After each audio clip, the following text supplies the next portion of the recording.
Halo teman-teman, kembali lagi di channel saya dan hari ini saya akan membahas tentang tobat. Di video sebelumnya, saya udah membahas tentang hal ini.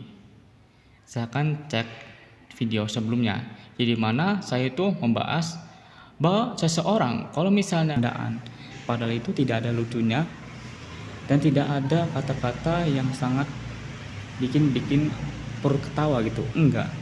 Nah, tobat yang ngapain Anda harus jadi bahan bercandaan ataupun ngapain Anda harus ngurus orang yang bertobat itu. Biarlah orang itu bertobat. Dan juga saya itu menjelaskan panjang lebar tentang tobat itu. Nah, tobat itu ya di kata sebelumnya itu saya tahu dari teman kelas saya yaitu Sohendra, dan dia itu membahas bahwa tobat itu adalah tobat brutal. Ya, saya akan cek video sebelumnya kalau Anda pengen tahu.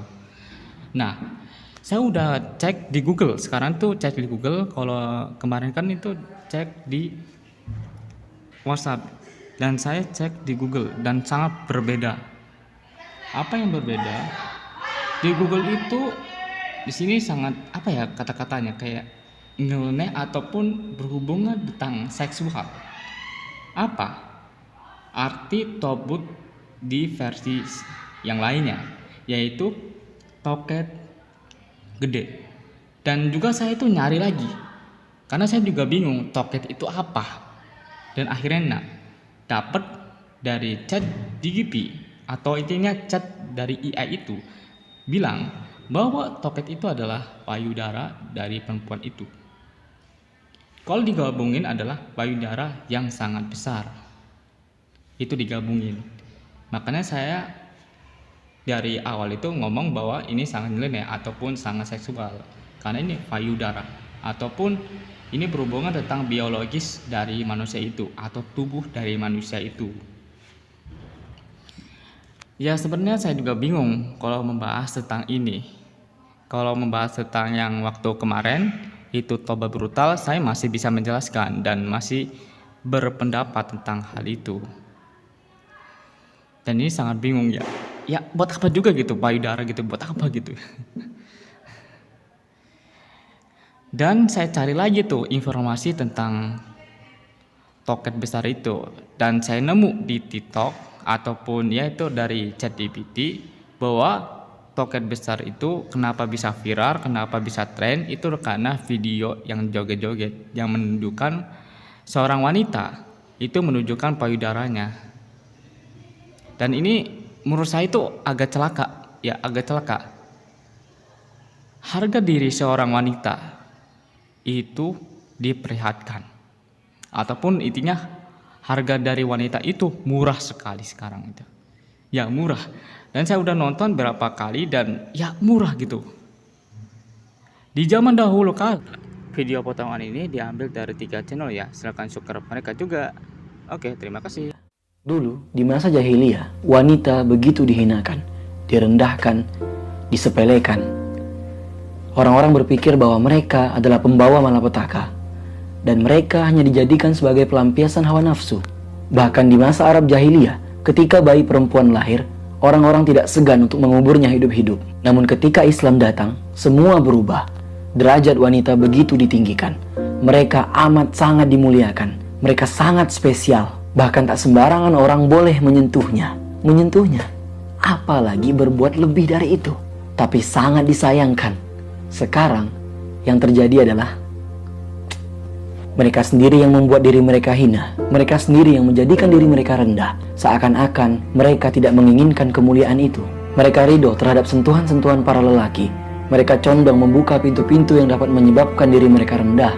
Mereka setia terhadap tren-tren yang membuat diri mereka hancur. Pacaran, joget-joget, pamer aurat, atau berbuat dosa secara terang-terangan. Mengapa? Wahai wanita, engkau begitu mulia.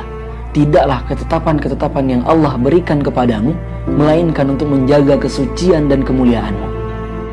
Dari jahiliyah, kalau zaman jahiliyah lahir dikubur hidup-hidup, sekarang belum lahir sudah dikubur. Itulah aborsi. Kalau zaman jahiliyah kan sudah lahir baru dikubur, sekarang belum lahir sudah dimatikan. Zaman jahiliyah. Maka beruntung ibu-ibu, Rasulullah datang mengangkat derajat wanita ketika Rasulullah mengatakan wanita adalah tiang negara, tegak wanita, tegak negara, hancur wanita, hancur negara. Maka ibu-ibu ini meskipun tenaganya lobet tapi tiang negara. Oh ini dia bisa. Itu kan ulama menjelaskan perempuan dalam Islam itu ibarat 5 jari ini, ya. Jari ini jari perempuan. Ini kan kalau dalam Islam ini pejabat. Kalau pejabat bilang begini aman. Tapi Kapolri bilang begini hancur kau. Ini pengusaha bangun itu besok masjid Dasat selesai banyak duitnya. Tapi orang kere bangun masjid itu siapa kok? Ini jari tengah ulama, tidak boleh ke kanan, tidak boleh ke kiri. Nih pemuda, jari manis. Nih perempuan, meskipun kecil tapi dia bisa masuk lubang hidung. Nih perempuan kecil tapi dia bisa goyangkan negara. Berapa banyak tokoh-tokoh dunia yang hancur gara-gara perempuan. Sejarah membuktikan banyak tokoh hancur politiknya gara-gara perempuan. Ibu-ibu ini tiang negara. Tapi sayang 1000 sayang, Rasulullah telah mengangkat derajat wanita, tapi dia hancurkan derajatnya sendiri sekarang. Dengan cara apa? Nabi pernah memprediksi wanita suatu waktu nanti berpakaian tapi telanjang dan mereka suka memakainya. Adakah begitu? Oh banyak. Bukan di sini. Coba datang ke Plaza Indonesia, Plaza Senayan, tempat menjogging, hancur kami laki-laki. Maunya kami ini kerjasama bos. Kami laki-laki jaga mata, tolong anda cewek jaga akhlak. Karena biar kami setengah mati jaga mata, kalian gentayangan, hancur amal kami. Dilihat haram, tidak dilihat barang bagus. Coba lihat ibu-ibu.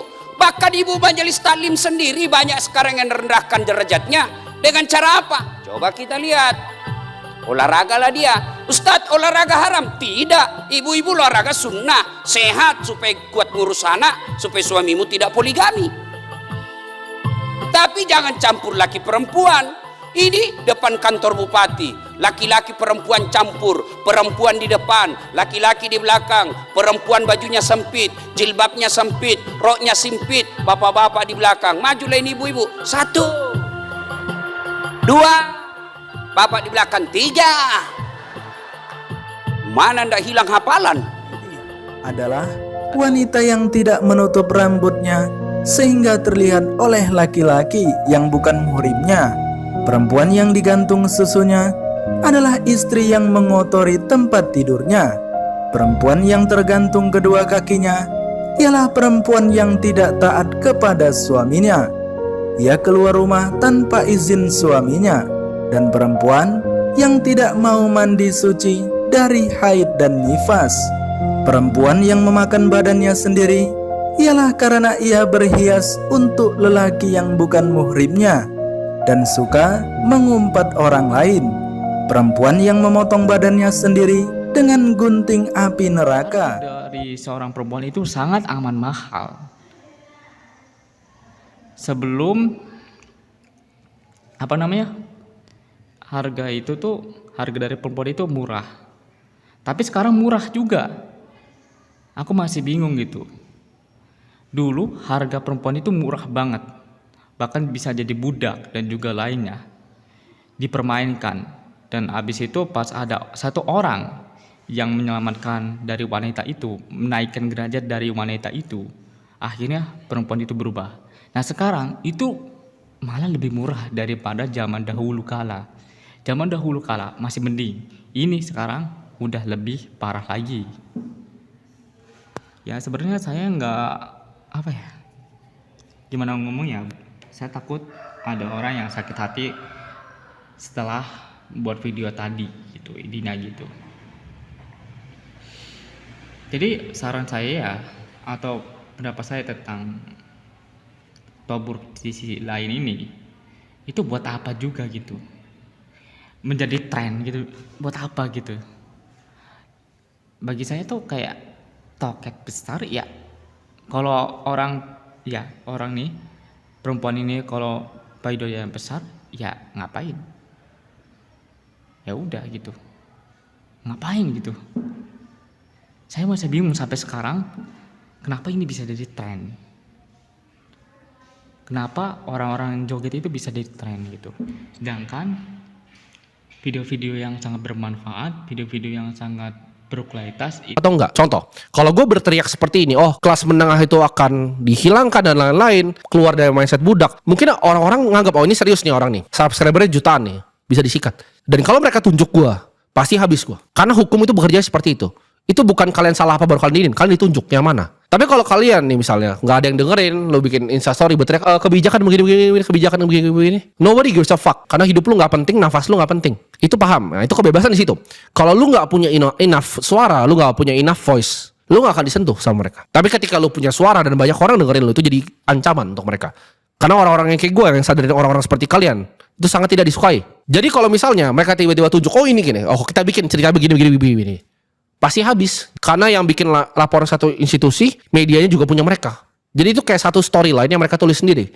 Jadi kalian paham, setiap kali keluar nama di media itu cuma mereka yang tunjuk. Semua orang tuh bersalah, itu cuma ditunjuk atau enggak. Jadi kalau kalian lihat orang ditunjuk terus kalian merasa emosi, kalian oh dia begini, dia jahat, terus kalian ketika kalian maki, itu kalian budak. Karena kalian bisa dikontrol secara psikologis sama mereka. Oh jangan keluar rumah ya saya nggak keluar rumah. Oh dia ini begini ya. Jadi, oh dia begitu dia. Belanda itu ngajarin kepada masyarakat Indonesia agar mereka percaya bahwa diri mereka tidak bisa apa-apa, tidak bisa mengubah apapun, tidak bisa berkarya hal-hal yang besar dan sebagainya. Jadi ketika ada anak yang saya bercita-cita menjadi presiden, lebih mungkin diketawain daripada diapresiasi. Itulah bangsa kita. Makanya untuk guru-guru yang seperti itu, berhentilah untuk membodohkan. Jangan terlena dengan pikiran bahwa guru itu mencerdaskan bangsa dan sebagainya. Ya, peran sebagai guru, bukan status sebagai guru. Jadi peran guru yang menginspirasi itu bisa dilakukan oleh siapapun, oleh orang tua, oleh teman-teman dan sebagainya. Tapi status sebagai guru yang dibayar oleh negara itu adalah status tentang tanggung jawab. Jadi bukan kalau misalkan ada siswa yang gak bisa mengerjakan soal, bukan si gurunya yang tuh kan kamu gak bisa, bukan gitu. Gurunya introspeksi kenapa dia gak bisa ngajar. Dia dibayar untuk membuat siswanya bisa belajar. Kalau siswanya nilainya jelek, ya gurunya introspeksi. Kalau misalkan siswa nilainya jelek, jangan di rapot itu siswanya kasih nilai jelek, gurunya yang dikasih rapot nilainya jelek karena dia udah dibayar untuk mencerdaskan tapi dia gagal gitu. Jadi balik lagi lah Baraya, mari kita tempatkan guru dan orang lain itu sebagai manusia biasa yang bisa dikritik karena dia bisa saja melakukan kesalahan. Dan kalau misalkan dia besar, aku apa segala rupa, bukan berarti tidak bisa dikritik, justru adalah tantangan besar agar kita bisa melampauinya. Karena dia manusia dan kita pun manusia, kita berpotensi untuk bisa melampaui orang-orang yang sudah ada sejak zaman nenek moyang kita. Dan itu membebani kita. Toxic positivity itu artinya toxic itu kan racun. Positivity itu kepositifan yang kita sering dengar dari papa, mama, teman. Harus semangat. Jangan sedih. Harus kuat ya. Jangan lemah. Harus bangkit. Harus sukses. Nah, itu jadi beban loh bagi kita kadang-kadang. Kadang-kadang, nggak selalu. Maka kalau kita memaksa orang untuk jangan nangis, jangan cengeng, harus kuat. Ngapain sedih? Harus bahagia dong. Seolah-olah kan baik gitu loh. Kayaknya kesannya bagus. Tapi itu toksik kalau selalu digituin. Orang digituin tuh lama-lama capek juga, nyerah juga gitu loh. Kita sebagai orang tua punya anak kita pas lagi sedih, jangan nangis ya. Anak mami harus kuat. Lama-lama dia nggak mau curhat sama kita lagi. Dia akan cari tempat di mana dia bisa apa adanya di situ. Syukur-syukur itu teman yang baik. Kalau orang yang ingin manfaatin, wah kasihan banget. Orang tua selayaknya jadi wakilnya Tuhan, tempat kita mengadu, tempat kita mengeluh. Setuju nggak? Itu yang seharusnya terjadi. Bukan tempat penghakiman, bukan hakim, bukan jaksa, bukan polisi gitu loh. Nggak ada masalah dengan profesi itu. Saya respect sama profesi hakim, jaksa, polisi. Tapi itu kan ada tempatnya di luar sana. Masa di rumah juga harus begitu? Sebagai teman, sebagai pasangan, sebagai orang tua, kita wajib memberikan ruang-ruang untuk keluarga kita tuh sesekali jadi apa adanya. Setuju nggak? Biar dia nggak selalu pakai topeng. Ini saya membahas mendalam ya. Manusia itu nggak mungkin yang bahagia terus, itu nggak mungkin lah. Dalam mitos, dalam mitologi pun nggak semuanya selalu bahagia gitu. Itu tidak ada trennya. Kenapa video yang kayak gini yang berpasangan toket besar yang berhubungan tentang seksual, walaupun bukan porno tapi dia menunjukkan kelengkungan badannya. Kenapa itu bisa jadi viral? Mari kita berpikir bersama. Kalau Anda punya pendapat tentang togut ini, silahkan komen di bawah komentar. Saya mau mendengar atau melihat pendapat Anda tentang togut ini gimana. Kenapa kok bisa menjadi viral? Nah, itu pendapat Anda. Nah, sekarang pendapat saya. Pendapat saya itu dari awalnya nih, saya nggak secara spesifik itu benar ataupun asli, tapi kemungkinan dari sekumpulan orang pria jam 3 malam atau jam 3 subuh itu ngomong soal kayak gini. Oh ya, Mia Khalifa itu toketnya besar ya. Oh, saudara saya lebih besar lagi. Nah, dari omongan-omongan itu terusnya diposting ataupun dibikin candaan dan juga dibikin meme dan juga dibikin suatu hal. Itu mungkin dari situ awalnya, dari sekelompokan orang laki-laki ngomong jam 3 malam atau jam 3 subuh ataupun siang lah. Intinya malam sekelompok orang tongkrongan ngomong soal itu. Kemungkinan itu kemungkinan ya. Jadi saya nggak spesifik itu benar, tapi kemungkinan seperti itu. Dan juga saya masih bingung kenapa ini bisa jadi tren juga, karena ini nggak jelas bagi saya tentang togut. Ada lagi togut baik dan togut jahat yang saya cari itu ya. Terusnya toket besar ya, buat apa juga gitu penjelasan kayak gini dan juga hal yang kayak gitu. Terus mengenai togut baik dan togut togut jahat itu kayak gimana. Terusnya kalau togut jahat itu kayak pakaiannya itu nggak benar dan lainnya, itu apa gitu. Secara spesifik harusnya ada artinya, tapi ini nggak ada boy, nggak ada. Kalau Anda mau tahu togut jahat dan togut baik itu kayak gimana, ya tidak ada jawabannya, karena tidak ada konteks yang itunya tuh. Kalau misalnya dari kata testimoni itu kan pastinya ada artinya. Terusnya apa seperti karton dan juga yang lainnya itu pasti ada artinya. Tapi kalau untuk togut baik dan togut jahat itu tidak ada. Itu cuman candaan doang atau cuman ya sebagai konten lah. Jadi mulai bisa dipahami bahwa ini sebenarnya hanya candaan doang. Dan juga kalau Anda mau tahu tobutan bentuk jahat itu ya tidak ada jelasnya. Itu menurut saya atau pendapat saya tentang mengenai hal ini. Menurut Anda kayak gimana tentang togut ini? Silakan komentar di bawah sini ya. Saya mau mendengar pendapat Anda tentang mengenai hal ini, walaupun sebenarnya ini nggak jelas. Dan juga saya minta tolong buat Anda, kalau bisa itu jangan pakai kata-kata ini kepada wanita. Kenapa? Ini sangat pelecehan, bisa disebut pelecehan dan juga bisa disebut penghinaan. Coba Anda mikir, kalau misalnya Anda bilang toket besar kepada wanita yang payudaranya kecil, itu pasti penghinaan banget. Jadi ya menurut saya ini tren yang gak jelas gitu, dan juga cuma jadi bahan candaan ataupun manfaatnya cuman ya kesenangan doang gitu. Jadi ya cukup segini aja video dari saya, walaupun sebenarnya video ini pembahasannya kurang apa ya, gak jelas gitu, dan juga bingung saya mau ngejelasin kayak gimana dan juga itu kayak gimana ya, terus bingung itu penjelasan kayak gimana gitu. Tapi menurut saya ini bisa ditren dari hal itu. Oke, itu aja dari saya. Sampai jumpa di next video. Dadah. Jika Anda suka video ini, silahkan like dan subscribe ya. Jangan lupa share dan komen. Sampai jumpa di next video. Dadah. Terima kasih.